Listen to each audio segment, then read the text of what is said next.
Pennod 20. Ac Abraham a aeth oddi yno I dir y deau, ac a gyfaneddodd rhwng Cades a Sur, ac a ymdeithiodd yn Gerar. A dwedodd Abraham am Sara ei wraig, fy chwaer yw hi. Ac Abimelech brenin Gerar a anfonodd ac a gymerth Sara. Yna y daeth Duw at Abimelech noswaith mewn breuddwyd, ac a ddywedodd wrtho, wele, dyn marw wyt ti am y wraig a gymeraist, a hithau yn berchen gŵr. Ond Abimelech ni nesasau ati hi, ac efe a ddywedodd arglwydd, a leddi di genedl gyfiawn hefyd. Oni ddywedodd efe wrthi fi, fy chwaer yw hi, a hithau hefyd ei hun a ddywedodd, fy mrawd yw efe. Ymherffeithrwydd fy nghalon, ac ynglendid fy nwylo y gwneithim hyn. Yna y dywedodd Duw wrtho ef mewn breuddwyd, minau a wn mae ymherffeithrwydd dy galon y gwneithost hyn, a mi ath ateliais rhag pechu im herbyn. Am hynny ni adewais I ti gyffwrdd â hi. Yn awr gan hynny dod y wraig drachefn i'r gŵr, oherwydd proffwyd yw efe, ac efe a weddia trosot, a byddi fyw, ond oni roddi hi drachefn, gwybydd y byddi farw yn ddiau, ti a'r rhai oll ydynt eiddo ti. Yna y cododd Abimelech yn fore ac a alwodd am ei holl weision, ac a dreithodd yr holl bethau hyn wrthynt hwy, a'r gwir a ofnasant yn ddirfawr. Galwodd Abimelech hefyd am Abraham, a dwedodd wrtho, beth a wneithos di ni, a pheth a bechais I therbyn, pan ddygit bechod mor fawr arna fi ac ar fy nhyrnas. Gwneithos da mi weithredoedd ni ddylesyd ei gwneithir. Abimelech hefyd a ddywedodd wrth Abraham, beth a welaist pan wneithos dy peth hyn. A dywedodd Abraham, am ddywedyd ohono fi, yn ddiau nid oes ofn Duw yn y lle hwn, a hwy am lladdant I o achos fy ngwraig. A hefyd yn wir fy chwaer yw hi, merch fy nhad yw hi, ond nid merch fy mam, ac y mae hi yn wraig I mi. Ond pan barodd Duw I mi grwydro o dyf fy nhad, yna dywedais wrthi hi, dyma dy garedigrwydd yr hwnawnau a mi ym mhob lle y delom iddo, dywed amdana fi, fy mrawd yw efe. Yna y cymerodd Abimelech ddefaid a gwartheg a gweision am arynion, ac ei rhoddes I Abraham. Rhoddes hefyd iddo ef Sara ei wraig drachefn. A dywedodd Abimelech, wele fy ngwlad ger dy frond I, trig lle y byddo da yn dy olwg. Ac wrth Sara y dywedodd, wele, rhoddais i'th frawd 1,000 o ddarnau arian. Wele ef yn orchydd llygaid I ti, i'r rhai o't sydd gyda thi, a chyda phawb eraill. Fel hyn y ceryddwyd hi. Yna Abraham a weddiodd ar Dduw, a Duw a iachawdd Abimelech a'i wraig a'i forynion, a hwy a blantasant. Oherwydd yr arglwydd gan gau a geiasau ar bob croth yn hy Abimelech, o achos Sara gwraig Abraham. Pennod 21. Ar arglwydd a ymwelodd a Sara fel y dywedasau a gwnaeth yr arglwydd I Sara fel y llefarasau, oherwydd Sara a fi chiogodd ac a ymddyg I Abraham fab yn ei henaint, ar yr amser nodedig y dywedasau Duw wrtho ef. Ac Abraham a alwodd enw ei fab a anesid iddo, yr hwnna ymddygasau Sara iddo ef, Isac. Ac Abraham a enweidodd ar Isac ei fab, yn 8 niwrnod oed, fel y gorchmynasau Duw iddo ef. Ac Abraham oedd fab 100 mlwydd, pan anwyd iddo ef, Isac ei fab. A Sara a ddywedodd, gwnaeth Duw I mi chwerthin, pob un a glywo a chwardd gyda mi. Hi a ddywedodd hefyd, pwy a ddywedasau I Abraham yr hoesau Sara sigyn I blant, canis mi a esgorais ar y fab yn ei henaint ef. A'r bachgen a gynyddodd ac a ddiddyfnwyd, ac Abraham a wnaeth wledd fawr ar y dydd y diddyfnwyd Isac. A Sara a welodd y fab Agar, yr eiffdes, yr hwnna ddygasau hi i Abraham, yn gwatwar. A hi a ddywedodd wrth Abraham, bwrw allan y gaeth forwyn hon a'i mab, oherwydd ni chaiff mab y geithes hon, gyd etifeddu a mab i Isac. A'r peth hyn fydd ddrwg iawn yng ngolwg Abraham, mwyn ei fab. A Duw a ddywedodd wrth Abraham, na fydde drwg yn dy olwg am y llanc, nac am dy gaeth forwyn. Yr hyn oll a ddywedodd Sara wrthyt, gwrando ar ei llais, oherwydd yn Isac y gelwir I ti had. Ac am fab y forwyn gaeth hefyd, mi ei gwnaf ef yn genhedlaeth, oherwydd dy had di y diwef. Yna y cododd Abraham yn fore ac a gymerodd fara a chostrel o ddwfr ac a'i rhoddes at Agar, gan osod ar ei hysgwydd hi hynny a'r bachgen hefyd, ac efe ei gollyngodd hi ymaith. A hi a aeth ac a grwydrodd yn anialwch Beerseba. A darfur dofr yn y gostrel, a hi a fwriodd y bachgen dan un o'r gwydd.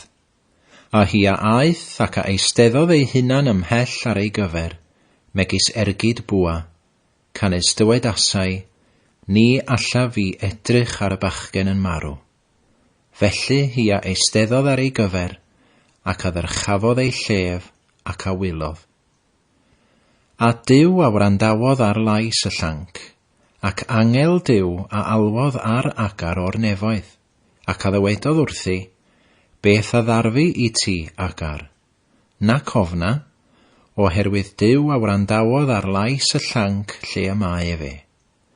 Cyfod, cymer y llanc, ac ymafael ynddo a thlaw, o blegyd my fi ei gnaf ef yn genhedlaeth fawr. A Duw a agorodd ei llygaid hi, a hi a ganfu bydew dofr, a hi a aeth ac a lanwodd y gostrel o'r dofr, ac a ddiododd y llanc. Ac yr oedd Duw gyda'r llanc, ac efe a gynyddodd, ac a drigodd yn yr anialwch, ac a aeth yn berchen bwa. Ac yn anialwch paran y trigodd efe, a'i fam a gymerodd iddo ef wraig o wlad yr Aifft. Ac yn yr amser hwnnw, Abimelech a Phichol tywysog ei lu ef, a ymddiddanasant ag Abraham, gan ddywedyd, Duw sydd gyda thi yn yr hyn oll yr ydwyt yn ei wneithir. Yn awr, gan hynny, twng wrthi fi yma I Dduw, na fyddi anffyddlon I mi, nac I'm mab, nac I'm hwyr. Yn ôl y drigaredd a wneithim a thi, y gwneud I am unau, ac ar wlad yr ymdeithiais dynddi. Ac Abraham a ddywedodd, mi a dyngaf. Ac Abraham a geryddodd Abimelech o achos y pydew dofr a ddygasau gweision Abimelech trwy drais. Ac Abimelech a ddywedodd, nis gwybu mi pwy a wnaeth y peth hyn. Tithau hefyd ni fy negais di mi, a mi nai ni chlywais hynny hyd heddiw. Yna y cymerodd Abraham ddefaid a gwartheg ac a'i rhoddes I Abimelech a hwy a wneithant gyngrair ill dau. Ac Abraham a osododd 7 o hesbinod o'r praidd wrthynt ei hunain. Yna y dywedodd Abimelech wrth Abraham, beth a wna y 7 hesbin hyn a osodais wrthynt ei hunain. Ac yntau a ddywedodd, canis ti a gymeru y 7 hesbin o'm llaw, I fod yn dystiolaeth mae my fi a gloddiais y pydew hwn. Am hynny, efe a alwodd enw y lle hwnnw, Beerseba, o blegyd yno y tyngasant ill dau. Felly y gwneithant gyngrair yn Beerseba, a chyfododd Abimelech a Phichol tywysog ei lu ef, ac a ddychwelasant I dir y Philistiaid. Ac yntau a blanodd goed yn Beerseba, ac a alwodd yno ar enw'r arglwydd Dduw tragweddol. Ac Abraham a ymdeithiodd ddyddiau lawer yn hir y Philistiaid. Pennod 22. Ac wedi'r pethau hyn y bu I Dduw brofi Abraham, a dywedyd wrtho, Abraham. Yntau a ddywedodd, Wele fi. Yna y dywedodd Duw, cymer yr awr hon dy fab, sef dy unig fab Isac, yr hwnna hoffaist, a dos rhagod i dir Moria, ac offryma ef yno yn boeth offrwm ar un o'r mynyddoedd yr hwnna ddywedwyf wrthyt. Ac Abraham a fore gododd ac a gyfrwyodd ei asyn ac a gymerodd ei ddau lang gydag ef ac Isac ei fab ac a holltodd goed y poeth offrwm ac a gyfododd ac a aeth i'r lle a ddywedasau Duw wrtho. Ac ar y trydydd dydd y dyrchafodd Abraham ei lygaid ac efe a welai'r lle o hirbell. Ac Abraham a ddywedodd wrth ei lanciau, arhoswch wi yma gyda'r asyn, a mi ar llanc awn hyd acw, ac a addolwn, ac a ddychwelwn atoch. Yna y cymerth Abraham goed y poeth offrwm, ac a'i gosododd ar Isac ei fab, ac a gymerodd y tân a'r gyllell yn ei law ei hun, a hwy a eithant ill dau ynghyd. A llefarodd Isac wrth Abraham ei dad ac a ddywedodd, fy nhad. Yntai a ddywedodd, wele fi fy mab. Yna ebe fe, wele dan a choed, ond mae oen y poeth offrwm. Ac Abraham a ddywedodd, fy mab, Duw a edrych iddo ei hun am oen y poeth offrwm. Felly yr eithant ill dau ynghyd. Ac a ddeithant i'r lle a ddywedasau Duw wrtho ef, ac yno yr adeiladodd Abraham allor, ac a osododd y coed mewn trefn, ac a rwymodd Isac ei fab ac ei gosododd ef ar yr allor, ar uchaf y coed. Ac Abraham a estynodd ei law, ac a gymerodd y gyllell i ladd ei fab. Ac angel yr arglwydd a alwodd arno ef o'r nefoedd, ac a ddywedodd, Abraham, Abraham. Yntai a ddywedodd, wele fi, ac efe a ddywedodd, na ddod dy law ar y llanc, ac na wna ddim iddo, oherwydd gwn weithian i ti ofni Duw, gan nad ateliais dy fab, dy unig fab oddi wrthi fi.